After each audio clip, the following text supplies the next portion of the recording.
Hi, everyone. Welcome to another week of Logo Live. I am your host, Johnny Sibilly. I am so happy to be back with all of you. Logo Live, if you have not tuned in, and if you have, I'm going to tell you about it anyway, is a show where we discuss all things queer, all things gay, trans, non-binary, all of it, darling. We talk about it here, and we talk about it with the most amazing people. Also, it's a great holiday to celebrate today. Today is Dolly Parton's 75th birthday, queer icon, and also someone that helped fund the Moderna vaccine for the COVID-19. So we're very happy to celebrate Dolly here and to celebrate all things queer. My first guest is known to be very queer. Yes.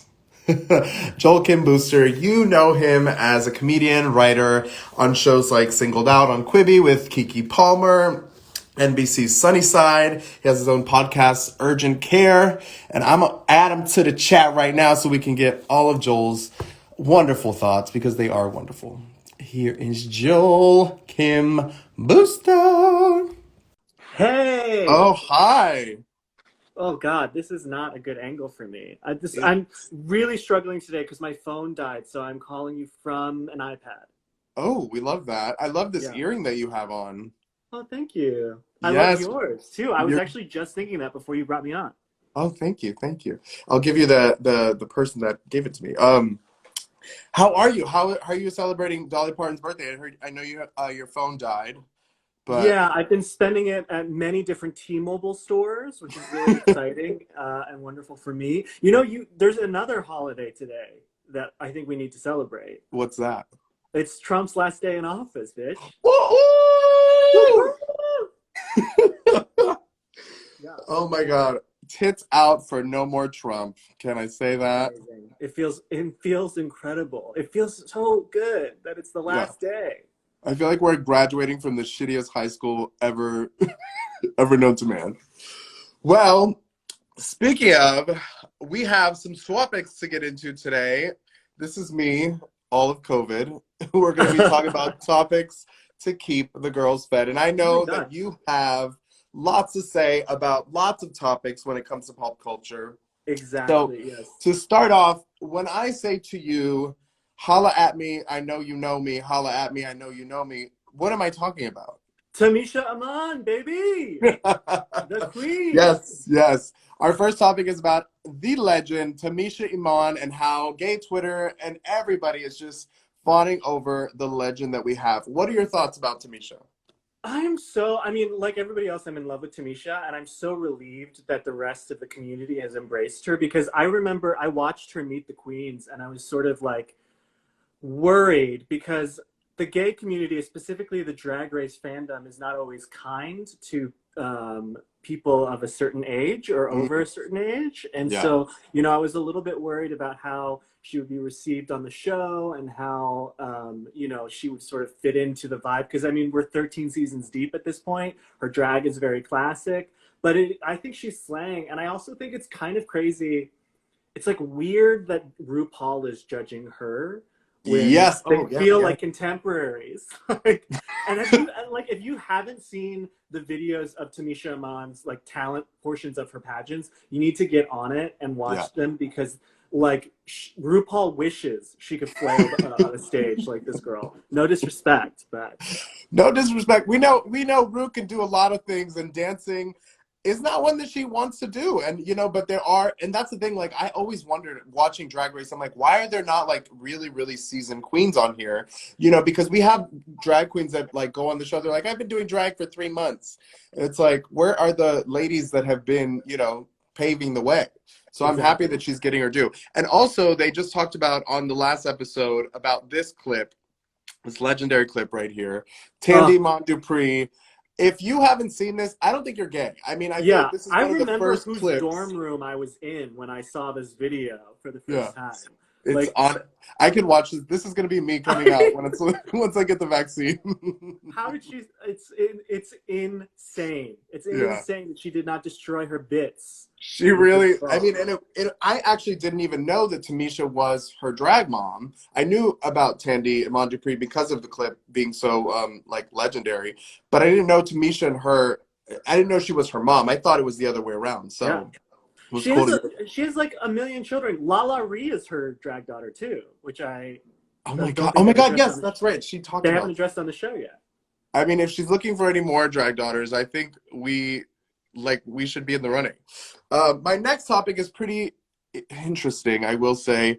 The COVID vaccine makes you gay. So the Israeli media reported that ultra-Orthodox Rabbi Daniel Assor, who has a large following on social media, which we know usually means is a Bitch, horrible how are you person. ultra orthodox, but you're using social media too? Isn't that's got to be against some rule? Well, we love irony. So he said that the vaccine will make you have opposite tendencies, which means AKA homosexuality. How are you feeling about this? I mean, I welcome it.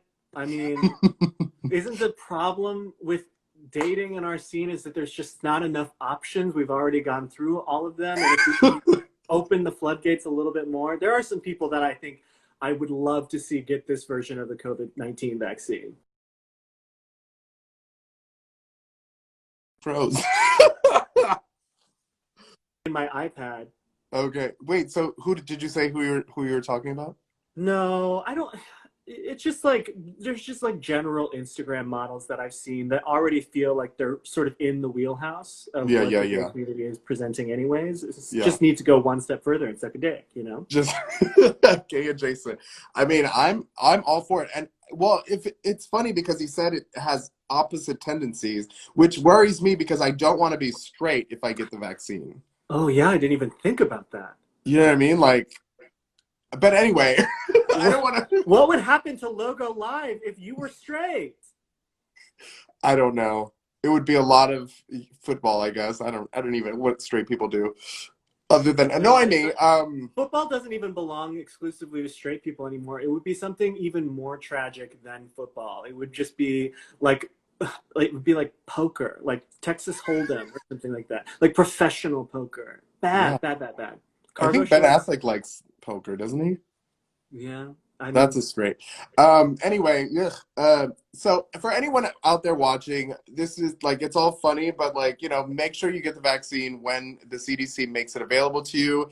It's super important. I don't, we don't want to listen to these. can I spread a rumor really quick on Logo Live?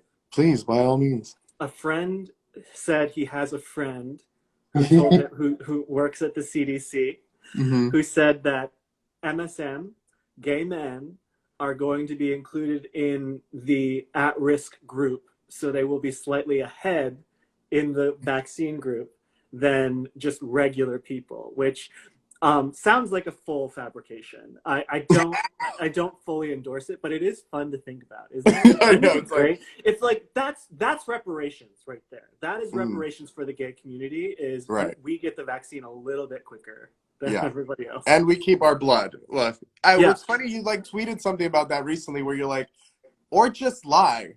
Yeah, just lie. I do it all the time.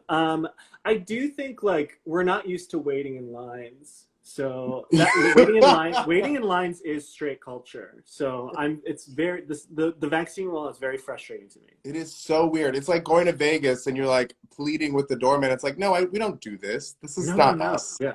Yeah. Well, my next story is actually a lovely piece of history. Dr. Rachel Levine is now poised to become the first openly trans federal official to be confirmed by the U.S. Senate. Biden said this was a historic and deeply qualified choice to help lead our administration and its health efforts. Have you heard about this story? Yes, I read about it this morning. It's so exciting. And it's so refreshing. Like, listen, I'm not celebrating every single one of Biden's cabinet picks, but it is like nice that he's not staffing it full of Bond villains, Yeah.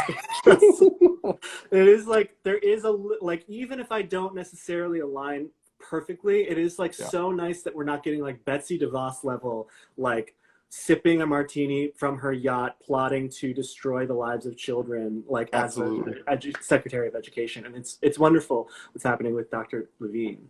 Yeah, and I also think it's super important, especially for the trans community, after the last 4 years of really being just like harangued and attacked, to have a trans person overseeing health, the health department. It's like insane to me because it's like the exact opposite of what we just went through. So not only do I think it's like the most amazing choice. I also think there's a little bit of pettiness in there to be like, you know what, Trump, suck it.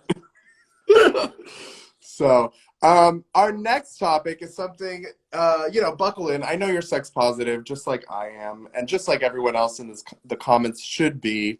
There was a new study that said that 30% of gay men in relationships are in open relationships, which means that's 1/3 of gay relationships. What do you think? Do you think that's a good percentage, or do you think it's more? That feels low to me, considering the amount of gay men that bitch and moan about how they can't find somebody who wants to be monogamous with them. Those are It my feels favorite. you'd think the number was much higher, Yeah, considering the amount of complaining that I hear about non-monogamy from other gay men. yeah, So it feels low, honestly. But yeah. I will say anecdotally, that's the number of my friends who are in relationships that are non-monogamous is much higher than that, I would say. But then, like, sluts attract sluts, so That's right, what do you baby. say? Well, speaking of sluts attracting sluts, I have a game for you. It's called Sex Percent, where I'm going to read a little percentage of something that in the community they did a test on XTube, which is, super Super scientific. super scientific. They just tested about 3,000 gay men and asked them their preferences on things, and we got the percentages. So you're going to tell me if you think it's closer to the percentage I read off or closer to 100%. The first one we have is Jockstrap's Zaddy. I have here, let's see, is it 2% or more, or closer to 100% of gay men that are into it? I mean, closer to 100, I guess. What are the people in the comments? Do we love jockstraps? Like, I want to hear from actual people that are real.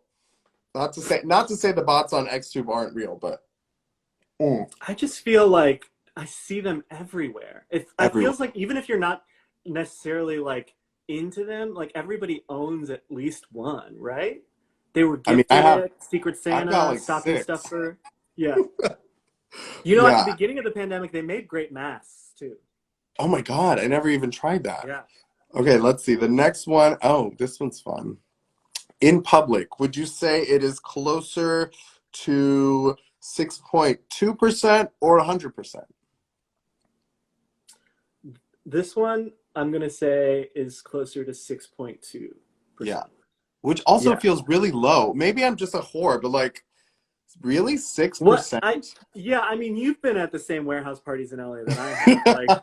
Like, I can't tell you how many of my friends I've seen getting railed in a back room in LA. So it definitely feels higher, but for the general population, I think it's pretty low. Yeah, get with it, guys. Get to the warehouse. Well, not now, but after. The I mean, next one. but that's crazy to me because I feel like as a gay teen, like the Mm. only place you could hook up was in a Target parking lot. Like that was the only place it was legal to hook up as a gay teen. So For it me, it was feels the like it Barnes and should actually be Noble. much higher. It was a Barnes and Noble bathroom for me. The next one is Bondage. Do we have 7.5% or closer to 100? I think it's much higher than 7.9%. I think people Are like, just not talking about it? yeah, chains and whips excite me. It's right like we all know the lyric and we all live the lyric. People love it. That's right. All right. Well, this one, Dirty Talk. Is it closer to 731 or 100%? Wait, say the first number again. 7.31%? 7.31. Okay. Yeah, it's got to be a lot higher because I feel like everyone I've ever hooked up with has attempted it in some like form or another, and it's been either successful, like somewhat successful, or not at all. Like I hate being asked if I like something, and it's like look at my dick. That's the meter for you. Don't need to all this positive reinforcement during sex. It's Yeah. a little. My It's a favorite little is when much. I try and talk dirty and I like mix up my words. I like have a like mini stroke and I'm like, yeah, hit my armpit. Like, what? Wait, I'm like, oh no, wait, what did I just say? And then you like laugh because it's so ridiculous what you just said. Twice I've accidentally said I love you in bed meaning I wanted to be like, I love it. Yes. But I could take pretty much anything. Sorry, I just heard. can you? Can you? You heard it here that. first on Logo Live. Yes, you heard it here first, guys. I can take just about anything. The last one is probably my favorite of the group. Do you know what chlorophilia is? Is that something to do with poppers, I want to say? No, I wish. So that is being into clown fucking. Or as I like to call it, Bianca Del Rio fucking. Would you say that's closer to 1% or 100%? You know, it's a tough call because my instinct is to say it's closer to 1%, but then you look at the like career of somebody like Trixie Mattel, and she's so popular, so it She's feels like getting it could it. be higher, you know? Yeah, I mean, listen, if my clowns don't look like this, I don't want them. Oof. Well, that was it. I mean, is there anything else that we didn't cover sexually that you think should have been added to that list of what they asked gay men for? I'm trying to think. Like, you know, it's surprising to me how much eating ass is still up for discussion in our community. Like, it feels like Yeah. feels like such a given. Like, you've got to eat ass, and you've got, you know, like. My favorite is when people that are like, the guys that are tops are like, I just don't eat ass. And it's like, so what do you do? Yeah. Like, that's the rite of passage, babe. Yeah, it's such a basic tenet of topping, I think. It's just common courtesy. Get down there and eat my ass. Well, I love it. All right, well, we've reached the point of the show where you get to go off for a minute, a 60-second stand of somebody in the community that you think is doing a great job, that needs a shout out. It could be a friend, a fellow artist, whoever you want. And I'm going to put a minute on the clock starting right now. Today, I want to shout out my good Judy, my sister, one of my best friends, Bowen Yang, who is absolutely crushing it right now on Saturday Night Live on his podcast, Los Culturistas. He is culture. Bowen Yang is culture. And it is like just imagining what it would be like to grow up and see someone like Bowen on screen representing not only gay men, but Asian men.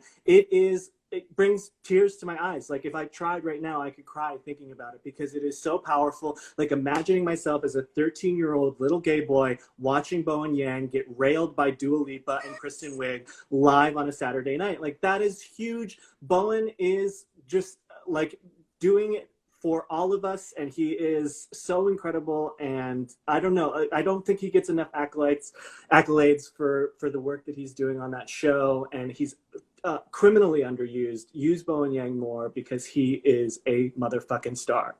Woo! Bam! I love that. Yes, and I totally agree. Bowen is the shit. But also, I wanted to say, now that I have you here, I read your pilot, your Fire Island pilot, and I thought to myself, this is probably the best gay writing I have read. And I've read a lot of like gay characters in my day as a gay actor. And I was like, oh my God, finally someone's writing what we sound like, what we actually are like. So I wanted to say you're doing the damn thing too, boo. Thank you. And stay tuned because there might be some news about that. Yeah. Pretty soon. So you heard it here first. Logo Live. 125 people are privy to the news before anybody else. Also, I heard you have a new podcast for Queerty. Do you want to tell the kids about that? Oh, I mean, I was just a guest. That's Gabe Gonzalez all the way. He is the host of that, but I was the inaugural guest on the pod, and we talked about, it's very similar to this. We covered, a lot of the same topics. We talked, because they're not getting enough press. We talked gays over COVID. We talked the whole gamut. Every gay story gays over COVID. Gays over, everything that's in the news right now for gay people. Gays over COVID. I don't know if you've heard. Gays over COVID 2.0. Gays over COVID Boston. Everyone's got a Not franchise. Like at RuPaul's all. Drag Race. Glaze over COVID is taking over. We love to see it. Oh, well, thank you for joining us, Joel. I hope to have you back as soon as Yes. you want, whenever. Mwah. You're Mwah. beautiful. Everyone go follow Joel. Love you. Bye. Bye. Oh my God, I love it. Well, usually this is the part of the show where I throw it to our pre-tape, but today we got a little bit of a treat because we have another guest that is going to be joining us live. He's a very, very, very special friend of mine. I've done a lot of his shows, so I'm very happy for him to be coming on my show. He is Twitter's resident major celebrity. He's also written for the likes of Them, Team Vogue, and of course Logo. He's a writer, comedian, advocate, and always gets his thoughts on Bridgerton, politics, and all things queer. Please help me welcome Phillip Henry. Hi. Oh my God. Hello. Hi. Oh my. What's going on? Okay, sound. I'm having an issue. Okay. Hi. Yes. Hi. Get the frame. Get the frame. How are I'm you? trying to get it right, but No, it looks good. okay. Look at them lips. Look at that smolder, honey. Get into it. Oh, I'm so happy to have you. Thank you for I'm joining so us. excited to be here. Thank you. Yeah. I can't wait. So tell me, how are you feeling about tomorrow's inauguration? I'm ready. It's another day. It just feels very weird. I think that I'm like, we're really doing a full on, like, y'all are going to have this whole inauguration, like, in our face in the middle of a pandemic. I'm like, girl, y'all need to take it to the justice of the peace, okay? A cute little indoor. Let us do it from the Senate chambers. I think this is Right. like a big show, but I'm Yeah. glad that it's over. I'm like, Right. we finally, it's not over, but it's just different, which Right. is fine. I'm okay with that. I like change. We love change, yeah. Yeah, so I am just glad that things are going to be different now. Yeah. Speaking of different, better. because you are, a Twitter resident, as I like to say, what do you think about Miss Trump getting banned finally? Good, great. I just feel like it's a little like, it's very late, right? Like, this is like, you showed up to my funeral and told me how to die. Like, I'm already dead, but like, where was this energy the past 4 years? And it's really that they just want to get back in our good graces and be like, look, we did this thing. We took it seriously. And I'm like, okay, but what about the other Nazis? Y'all don't care about them, no? Yeah, absolutely. But yeah. we are free of like the reply guys to them and people quote tweeting him every day. Oh my gosh, yeah. And I just love that he can't like live tweet the inauguration tomorrow, which he desperately wants to do. He really, like, I just imagine him going to every social media site and being like, okay, well, I'm banned on everything. And he just wants to tweet or to get on Facebook or to post on anything, and he can't. Yeah. And that brings me such joy. Right. And not to compare him to like an iconic character like Tinkerbell, but without applause or without any attention, she dies. She just she doesn't know what to do without that kind of like PR or anything. So I can't imagine what he's like wearing or even doing right now. His entire personality, like, and existence hinges on being able to get attention and being able to say things. And I'm like, the funniest thing is like, you believe that you're being like, you not being able to be on Twitter is some sort of like cutting you off from access when you are the president of the United States. Like, you have the White House press briefing room, you have the Oval Office, like you have all of these places where you can go, hey, I want to speak to the people of America, where they won't stop you. Like, every network has to listen. I remember when they got like Osama, every network, it was like, you're watching the president. So he has options. He just doesn't know. He doesn't know how to use it. He's a mess, and I'm so glad this is his last day of the presidency. But I want to talk about something that's more exciting, something that we both love. It's called Bridgerton. Oh, darling. You know, Regé Jean, was it Regé Jean Page? I mean, Let's talk. What are your thoughts about this season? What are your hopes for next season?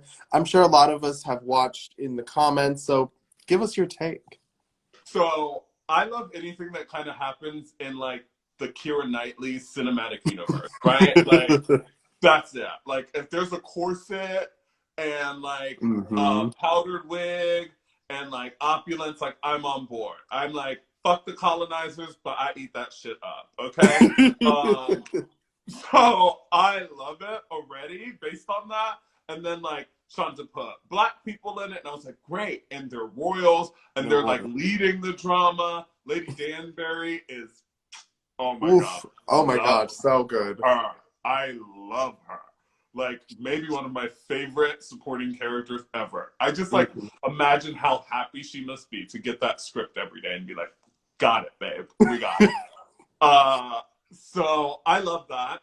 I love everything about it. I am disappointed on the gay front, if we're being honest. I'm Yeah. like, where I want full on homosexuality. Okay? Like I want to see somebody getting their back blown out by a man in a powdered wig. Okay? Like fully. Okay? I want to see somebody have to take 45 minutes to get undressed and then have 8 minutes of sex and then put back all them fucking clothes on. That's what I want to see. And I so agree. I'm disappointed there, but otherwise it's really good. I think it was like a bold move to tell us who Lady Whistledown is. Like I'm like, I knew it was her though. I knew it was Did that you? person. I did. I had a feeling. I was like, it's gotta be. Like it had to be. She was Yeah. too in the tea. Like she was Yeah. too in it to not be the girl. Right. It's funny. They didn't give us the Gossip Girl treatment where they made us wait like a million seasons to tell us and Well, finally because like, and I think they maybe learned from the fact that the Gossip Girl reveal was so disappointing to people that like in order for it not to be disappointing, just tell people who it is. yeah. And then that way we can kind of like enjoy the world watching and knowing that like, oh girl is like back at her little like with her quill. I'm typewriter, I'm in the wrong fucking century. Yeah, I'm like, they don't have typewriters. Her and her little quill and ink, Yeah. like she's the Phantom of the Opera. Yeah. So we talked about Bridgerton and like it's amazing that they're like Shonda does such a great job when it comes to diversity and like different storytelling. Are there any other shows that you're watching right now that you're like, okay, they're doing it right. They're doing a good job. I'm very new to Industry, which I've been watching. I don't know if you Ooh. watched that, and so I like that. It's like it's like painfully heterosexual in a way. Yeah. I'm like, this is like aggressively straight. Like it is.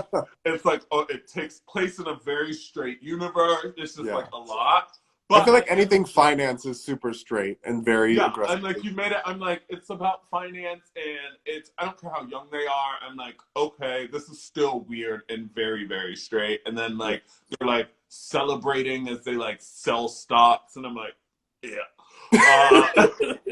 So I'm trying to make it. I'm trying to make it through that. The I sex really scenes am. make it so worth it though, I gotta say. Yeah, that's it. I'm like, Yeah. y'all are giving graphic sex, which I'm down for, and I Yeah. love.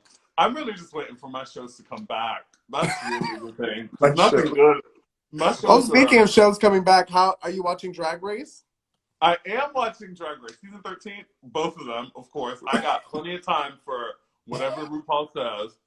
I mean, like, What whatever are she you what are you says. thinking? I love it. I think that we overdid it with this like format. This could have been a 2-hour finale.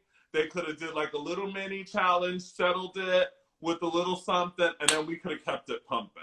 I This know. whole like full episode, and then I'm waiting 4 episodes for somebody to go home on a reality competition show. On a competition show. Yeah. I like my Drag Race a little ruthless, okay? I want the girls That's to come right. in, and I want somebody to get sent home. I don't even Right want them. away. I want them to not even be comfortable in that room. I want them on edge, so Right. that we Didn't get even good unpack the drama. suitcase. Yeah.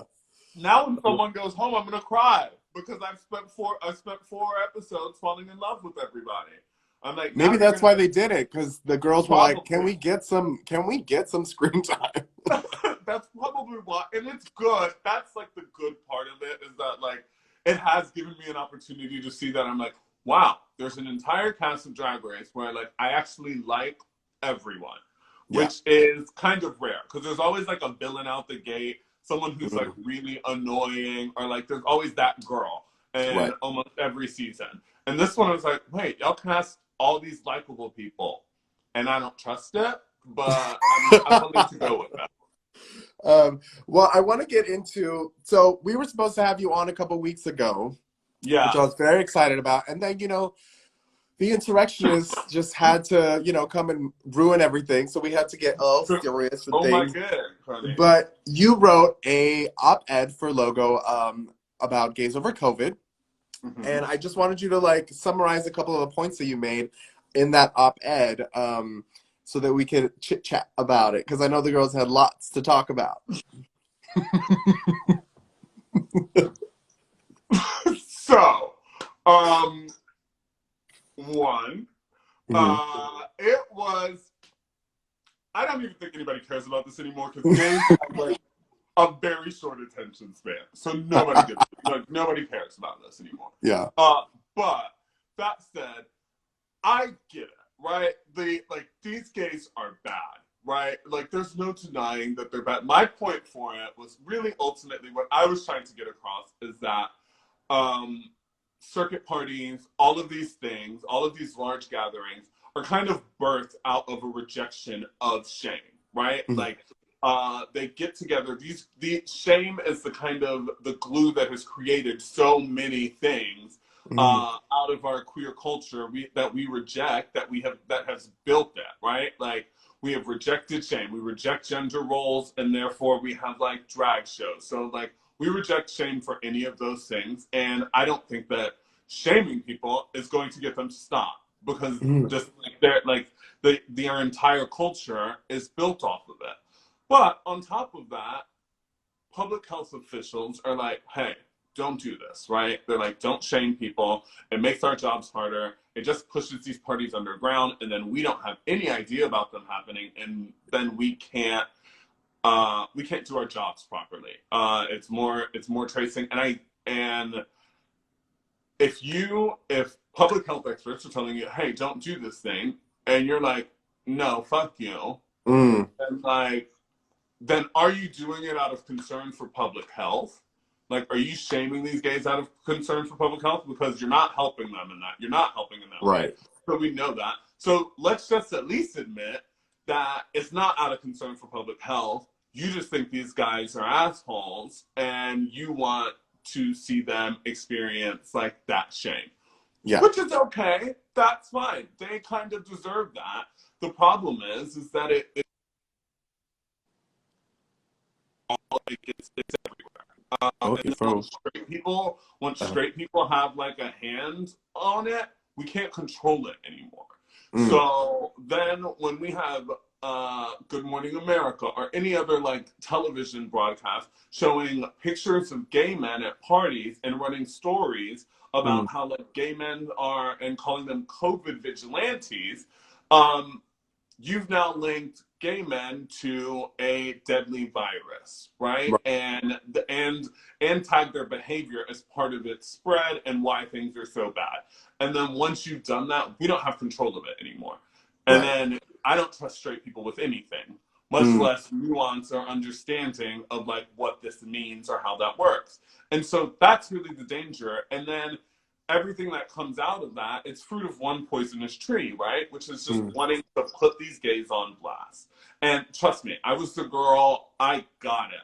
I broke like Rona Rave, whatever, all of that last summer. I broke it, okay? I'm not new to this. I invented the form practically, okay? Like, the first big party that happened, I told all the girls about it. And it was all over the place. And I had to, like, take time, and, like, I spoke to some people about it, and I changed my view.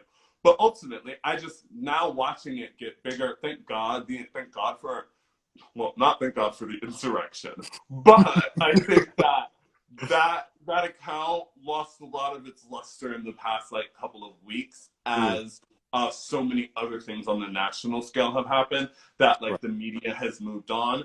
But if that had not happened, who knows where it would have kept snowballing.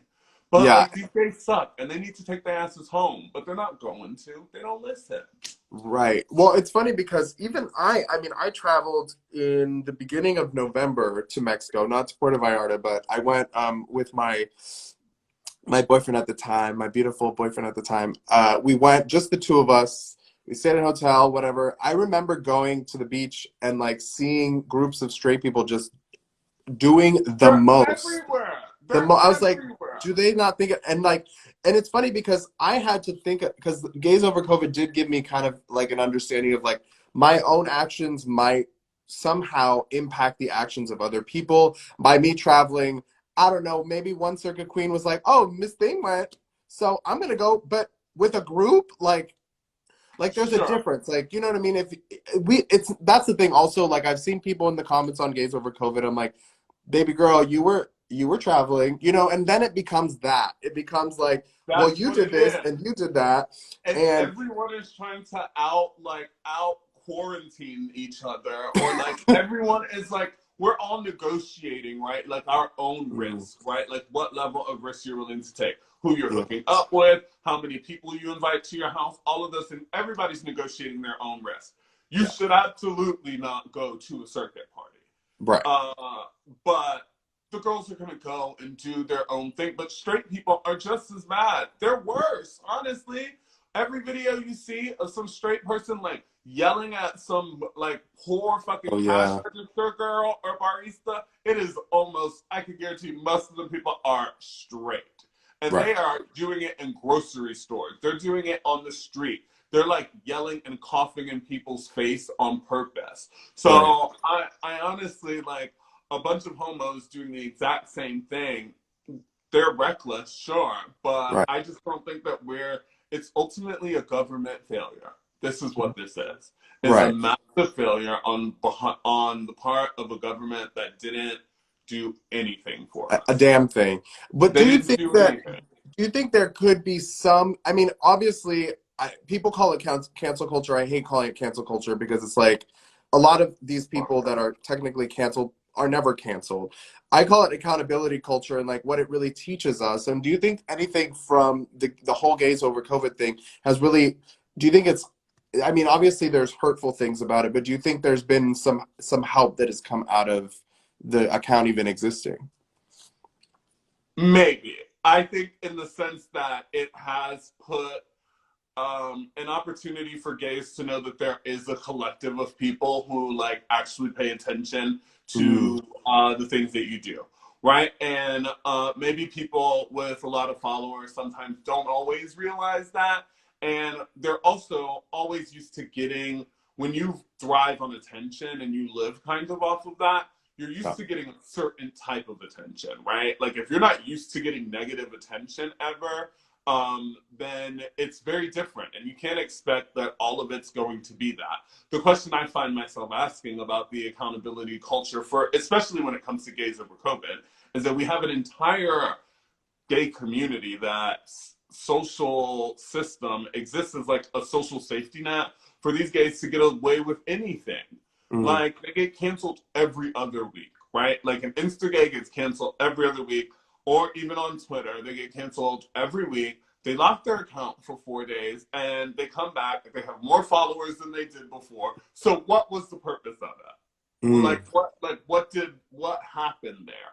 Because ultimately they don't really face any consequences. They sometimes benefit from it. At this point, I think when people are getting canceled, especially for like posting that you're on vacation, you know the girls are watching you. You know that Gays Over COVID exists. Posting that you're on vacation, even when people put like controversial, when they really just mean like racist tweets or whatever that the gays say online, they know that they're doing it for that attention. And ultimately, so I don't trust it most of the time because I'm like, you wanted somebody to find it so that people could get mad, so that a bunch of people could come to your page because you were bored today. And you Right. thought that by like inciting rage at people's like at whatever traumas people have, that like you were being cool and edgy when you're not. You're just being a piece of shit. It's And okay. I'm like, I know this is a lie, but you're not being like, Yeah. you're not doing anything You're not great. breaking any ground. Yeah. You're not breaking any ground, babe. Like Yeah. you're just another grifter who wants attention today. And so I've worked really hard to try to like avoid giving it at this point. I'm like, unless it's like very, very harmful, I'm like, let the girls have it because the other girls are gonna do it anyway. And Right. I need to mind my business. It's 2021. It's also like, yeah, we just need to take a nap. Like, I don't need to be the one to be, because I also got a lot of people like, why don't you say something? I'm like, I have said a lot of things and have said what I feel. I also feel like, let other people say stuff.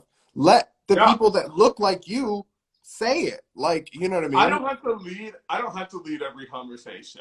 And I don't have to be a part. I can like watch and spectate and whatever, and I can be on your side, but I don't really have to like I can't. If I have to say something about every single thing, I already tweet too much as it is. I'm trying to get off that. I am trying to get off of the internet. I loved your tweet yesterday about the next quote.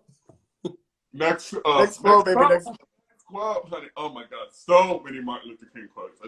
If I had to read an injustice anywhere, one more time I'm gonna lose my fucking mind. Yeah. I love it. Well, so tell us, what do you have going on? I know you have she's been in the gym, she's been flexing on us all. What are you working on lately? Lately I'm working on, right now I'm putting the bones together for like maybe a podcast about a television show I really love. Ooh, love that. And so I want to do that. It's probably going to be about Desperate Housewives. We'll see. And so that's really like in the background, and just like, writing, hanging out. I'm chilling. It's a panoramic. I don't got nothing to do. So I'm making my money. Yeah.